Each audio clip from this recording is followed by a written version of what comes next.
बिस्मिल्लाहिर्रहमानिर्रहीम। जनाब, स्टोरी मैंने एक ही शेयर करनी है।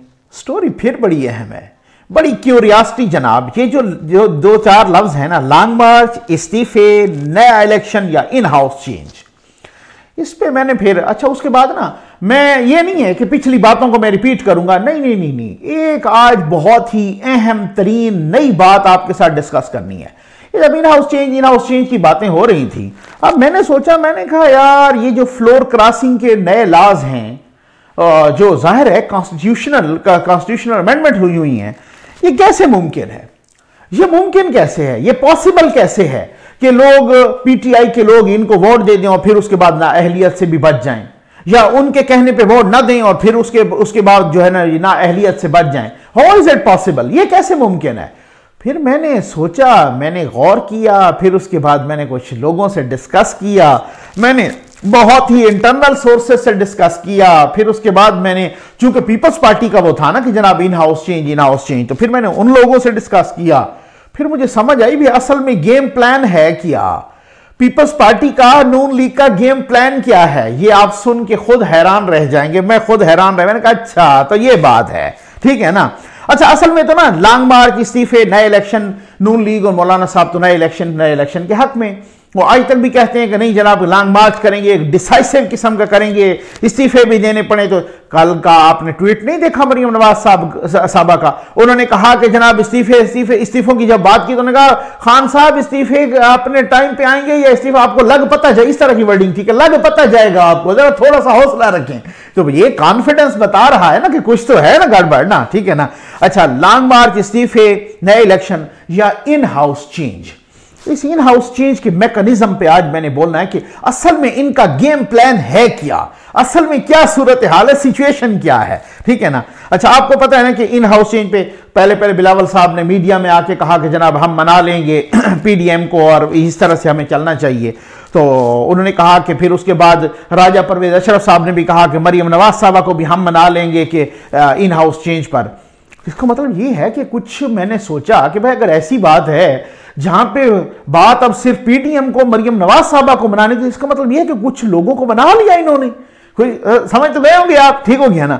अच्छा, फिर मरियम नवाज साहबा ने भी उसी तरह से मीडिया में और बड़ा एक लॉजिकल वो दिया दलाइल की बुनियाद पे, उन्होंने कहा कि फिर वो उनका सहारा लेना पड़ेगा और वो उनका सहारा हम नहीं लेना चाहते। इसकी वजह यह है कि उन्हीं को तो हम सियासत से निकालना चाहते, और ये बात बड़ी लॉजिकल थी। उसकी वजह यह है कि जब इन हाउस चेंज होगी तो क्यू लीग या एमक्यूएम या बाकी जमातें, ठीक हो गया ना, जेडीए या वो बलोचिस्तान अवामी पार्टी या वो बहुत सारी बाकी छोटी जमातें जो इधर उधर से जोड़ तोड़ के वो कार की गई थी, उनके साथ मिलाया गया था, तो वो तो कंट्रोल टावर के इशारे के बगैर नहीं होंगे।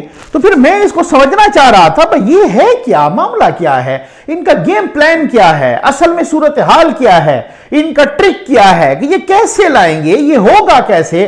क्योंकि फ्लोर क्रॉसिंग के जो लॉज हैं वो इतने सख्त हैं कि अगर किसी ने उठ के खान साहब की पार्टी से, किसी ने उठ के खान साहब के अगेंस्ट वोट दे दिया, दूसरे दिन वो नायल हो गया, ठीक हो गया ना, तो फिर तो गलत, फिर तो इसका मतलब कोई रिस्क नहीं लेगा ना। तो बस ये बात तो ये है। लेकिन अब इन इसी प्लान को मैंने समझने की कोशिश की कि वो नाअहल भी ना हो और वो पता है आपको कि वो कुछ कर भी ले। ये क्या है, ये बड़ी दिलचस्प गेम है भाई, ठीक हो गया ना। अच्छा, मरियम नवाज साहब ने भी नो डाउट के नून लीग का स्टांस है। इसाक डार साहब ने मेरे इंटरव्यू में भी यही कहा कि जी हम नए इलेक्शन चाहते हैं, और जाहिर है नए इलेक्शन पार्टी कौन चाहती है, वही चाहती है जिनको पता है कि कल इलेक्शन हो तो हम स्वीप कर जाएंगे। अगर उनको पता ना हो तो वो भी नए इलेक्शन नहीं चाहते होंगे, ठीक है ना। अगर उनको ये ना पता होता कि भाई हम स्वीप करेंगे और खास तौर पर पंजाब से स्वीप करेंगे, और जाहिर है जो पंजाब से स्वीप करेगा वही गवर्नमेंट बनाएगा, ठीक है ना, पंजाब में भी बनाएगा और सेंटर में भी बनाएगा, ये तो एक फैक्ट है।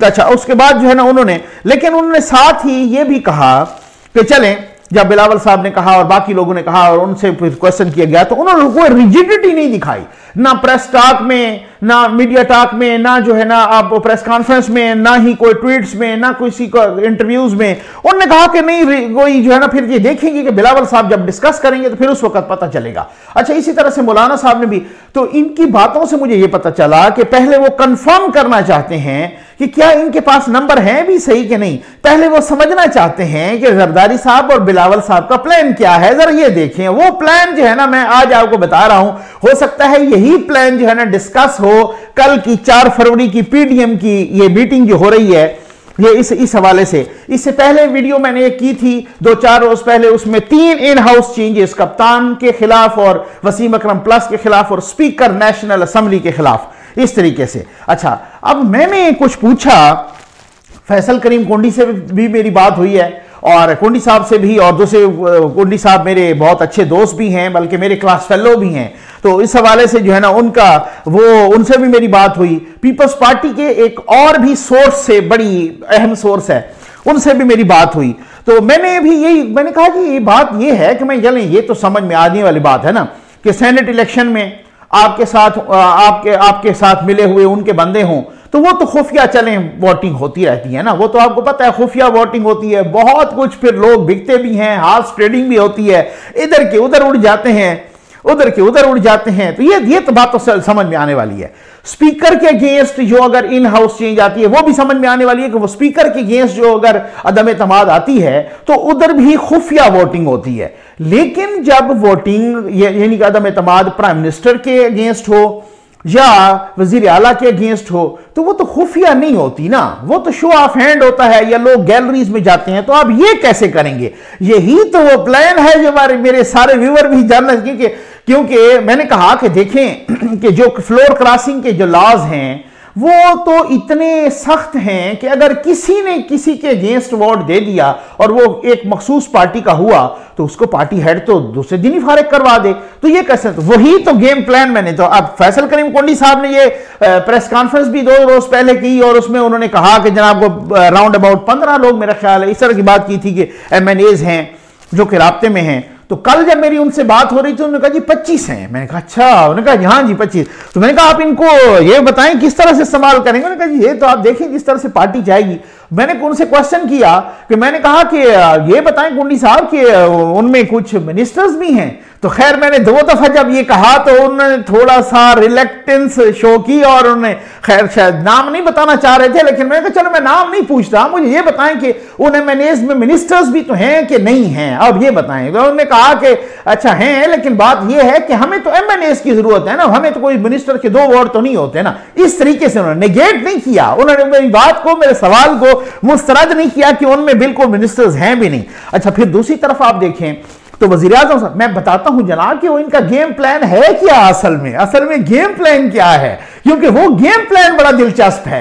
उसकी दिलचस्पी जो है ना, आप यकीन कीजिए कि वो ऐसी दिलचस्पी और ऐसा ट्रिक है कि आप हैरान रह जाएंगे। अब वज़ीर आज़म साहब ने 2 दिन पहले कि 3 दिन पहले भी कह दिया कि जनाब खरीदो फरोख्त अभी शुरू हो गई है, अभी से शुरू हो गई है। और पिछली दफा भी उन्होंने कहा कि इन्होंने हमारे 20 लोगों को 5-5 करोड़ रुपए दिए थे, उन 20 लोगों को उन्होंने पार्टी से भी निकाला था, गो कि वो 5-5 करोड़ रुपए अभी तक उन्होंने साबित कोई नहीं किए।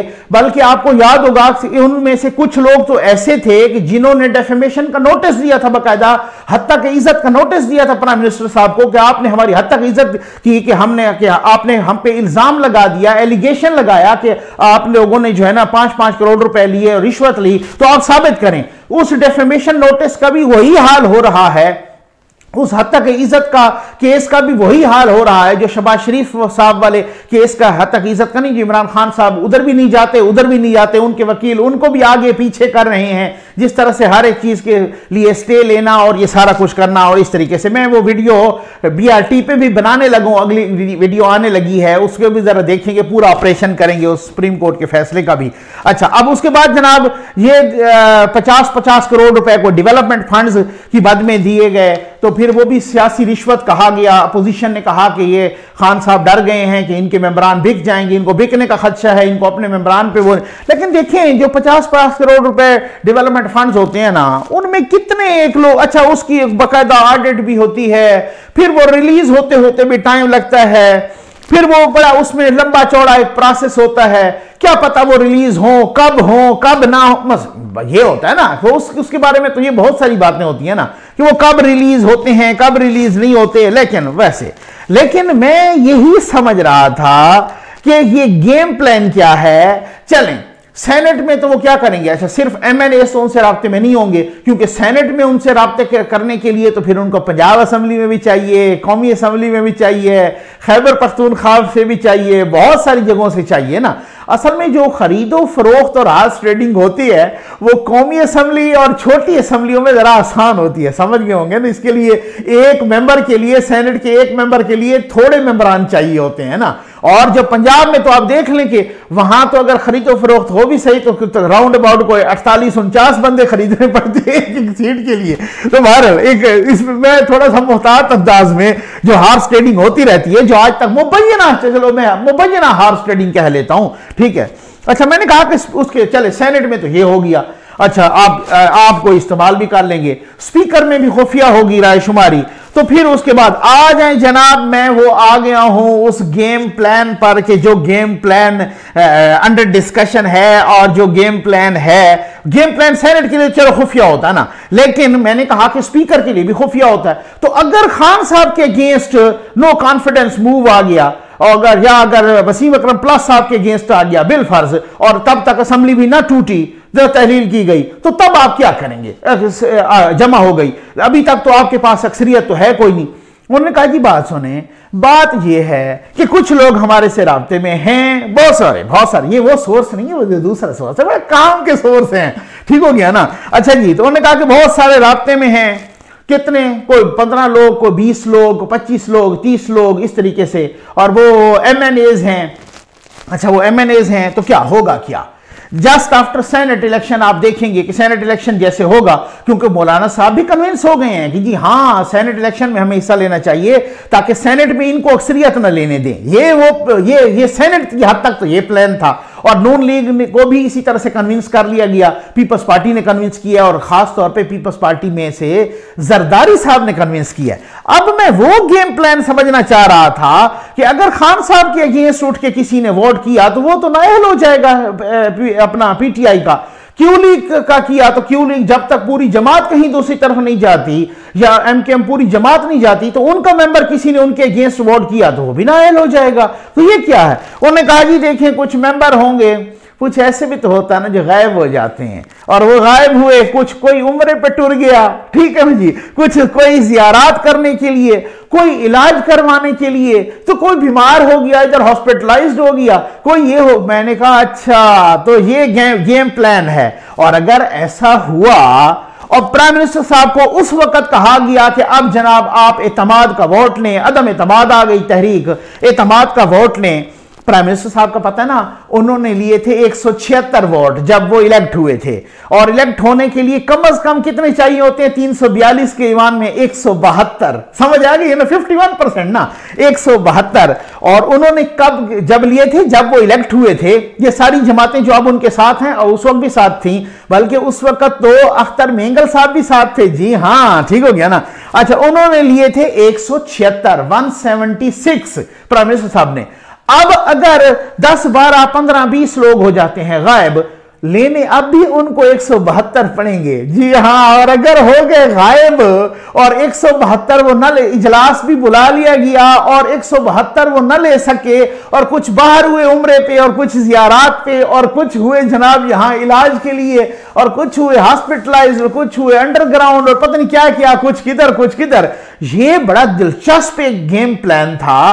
तो उन्होंने, अच्छा किसी ने तो मुझे कहा कि आप सेनेट इलेक्शन के बाद, यानी इन्हीं 2-4 महीनों में आप देखेंगे कि लोग ऐसे कोई इधर से उधर उड़ारी मार रहा होगा। तो उस वक्त आपको समझ नहीं आएगी कि यार ये क्या उड़ारी है, कोई रूटीन के उम्रे पे जा रहे हैं, या इलाज पे जा रहे हैं, या जियारात पे जा रहे हैं, या कोई इधर उधर जा रहे हैं, और कोई रिश्तेदारों को मिलने के लिए जा रहा है, और कभी कोई किधर जा रहा है।